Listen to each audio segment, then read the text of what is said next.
بسم الله الرحمن الرحيم. كاميرا الآراء المصرية النهاردة في نقابة شمال القليوبية بتحاور الأستاذ محمود العمريطي نقيب المعلمين بشمال القليوبية. أستاذ محمود، السلام عليكم. وعليكم السلام ورحمة الله وبركاته. أستاذ محمود، عايزين سيادتك تقول لنا إيه أهم الإنجازات اللي اتعملت للمعلمين في الفترة الأخيرة؟ والله في خلال الفترة اللي احنا شغالين فيها لغاية دلوقتي عملنا إنجازات كتير جدا. من أهم هذه الإنجازات موضوع بناء مستشفى داخل نادي المعلمين، ومكونة من 3 طوابق. الطابق الأرضي غرفة عمليات وحجرة غرفة استقبال. الطابق الأعلى منه عناية مركزة على أعلى مستوى بتضم 11 سرير، زائد حجرات للإفاقة وللإقامة الفردية، فيها حجرة طبيب وحجرة ممرضات وحجرة المحاسب، وفيها كمان حجرة للاستشاري اللي موجود داخل العناية باستمرار علشان يعني يتابع الحالات بعد ما بتخرج من العناية المركزة. ده بالنسبة للعناية المركزة، وتم تشغيلها وهي في طريقها إلى أنها إن شاء الله بإذن الله يكون لها دور كبير جدا بالنسبة للمعلمين. وعاملين خصومات للمعلم 25% من تكاليف الإقامة، وللخارجين إلى سن المعاش أو اللي هم على سن المعاش عاملين لهم 30% خصم. دي كميزة من المزايا المقدمة للمعلمين والمعلمات والخارجين على المعاش من المعلمين والمعلمات. في الدور الثالث في عندنا حضانة أطفال، وفي عندنا برضو حجرات للإقامة للحوامل واللي هم يعني في حالات الوضع اللي هي نساء ولادة، وعندنا برضو حجرات فردية اللي هو بيرغب ان هو يقعد يوم او يومين داخل هذه الحجرة. ان شاء الله في طريقنا برضو ان شاء الله باذن الله يعني عاملين جناح من الاجنحة، هيبقى الجناح ده وحدة غسيل كلى بعيد عن السامعين والحاضرين، وربنا يشفي جميع الامراض المسلمين. ده بالنسبة للمستشفى. بالنسبة للعيادات تم تطوير عيادات المعلمين، وعملنا إحلال وتجديد لبعض الأجهزة اللي موجودة داخل العناية، وطورنا في الشكل العام أقصد العيادة، وطورنا في الشكل العام للعيادات وفيها جميع التخصصات اللي موجودة في المستشفيات الكبيرة. ده بالنسبة للعيادات. عندنا مركز كمبيوتر على أعلى مستوى.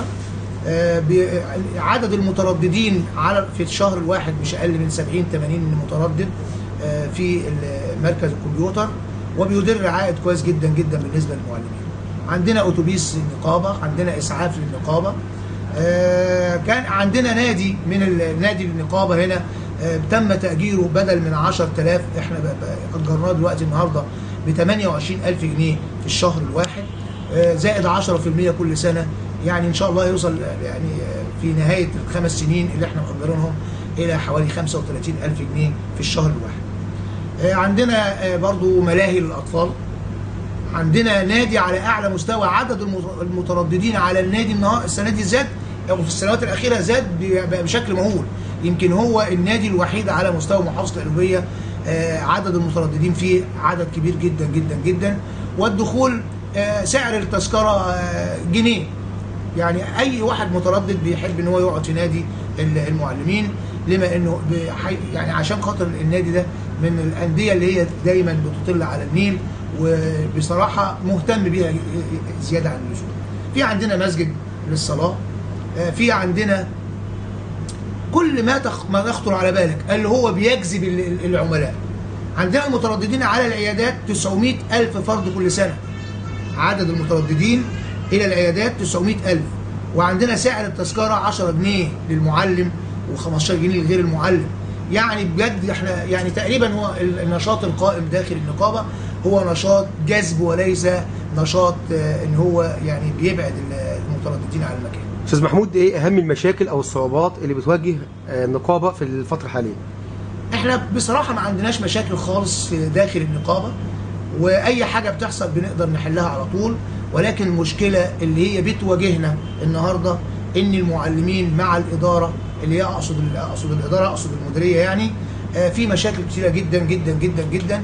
ويعني في نوع من التحدي من السادة المسؤولين داخل المديرية، مما يثير الذعر والقلق والتعب النفسي للمعلمين، ولم يستطيعوا أداء دورهم على أكمل وجه. يعني سيادتك نقدر نقول ان مفيش تعاون بين النقابه نهائياً. والجهه التنفيذيه؟ مفيش تعاون لسبب، لان السيده الفاضله اللي هي قائمه على العمل داخل المديريه هي اصلا وظيفتها تنميه اداريه وليس وظيفه تعليم، وعشان كده هي ما تعرفش في التعليم قد ما تعرف في التنميه الاداريه. طب عملتوا ايه عشان تقدروا تحلوا الموضوع ده؟ والله احنا عرضنا هذا الامر، كتبت مذكره وعرضتها على معالي المحافظ، وعرضتها ايضا على السيد النقيب العام، وفي طريقنا ان شاء الله ان احنا نحل المشكله. يعني يعتبر ان نقابه شمال القليوبيه بتطالب باخذ موقف مع السيده وكيله الوزاره المسؤوله عن القليوبيه، نعتبر كده؟ صح كده، لان هي اصلا مش متعاونه معانا. وعلى فكره يمكن هي ما جاتش عندنا ما دخلتش النقابه نهائي، على الرغم ان احنا يعني بنطلب انها تبقى متواجده معانا في مواقف كتير، الا انها بترفض انها تيجي النقابه، ولم تاتي الى النقابه منذ توليها هذا المنصب داخل المديريه الا مره واحده فقط، وهي عندما كان تشرف الينا السيد المحافظ يوم تكريم المعلم الوسامي. استاذ محمود الف شكر، ربنا يوفقك يا رب. يا فندم تشرفتنا ونورتنا، واحنا سعداء بيكم. وبعدين لما اقول سعداء بمين؟ انت حضرتك نقيب المعلمين بشبين القناطر، وشرف لينا واحنا سعداء بيك، لان انا عارف انت شغال ازاي يا استاذ وليد. شكرا.